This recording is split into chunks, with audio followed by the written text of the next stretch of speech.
ఎంతకాలము నువ్వు మౌనంగా ఉంటావు? ఎంతకాలము దేవుని కార్యాలు, నీ జీవితంలో చేసిన కార్యాలు ఎప్పుడైనా నీ పక్కవాడితో పంచుకున్నావా?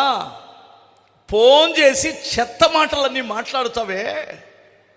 ఫోన్ చేసి నీ దేవుని కార్యాల గురించి ఎందుకు మాట్లాడలేకపోతున్నావు? అయ్యా, నేను ఇలా అనుకున్నాను, నా బ్రతుకుని గురించి దేవుడు ఇలా చేసాడండి బాబు. అసలు నా జీవితం, నా బ్రతుకు ఏమైందో అని అనుకున్నాను. నా బ్రతుకు ఎంతగా నా దేవుడు నన్ను హెచ్చించాడు బాబు, ఆశీర్వదించాడు. చస్తాననుకున్నాను బాబు, దేవుడు బ్రతికించాడయ్యా. నేను పాపిష్టివాడిని, నన్ను పరిశుద్ధునిగా దేవుడు మార్చాడు బాబు. దేవుని గొప్పతనాన్ని గురించి నీ సహోదరులతో ఫోన్లోనైనా చెప్పొచ్చు, వ్యక్తిగతంగానైనా చెప్పొచ్చు, వాళ్ళ ఇంటికెళ్ళైనా చెప్పొచ్చు, ఎలాగైనా చెప్పాలి కదా.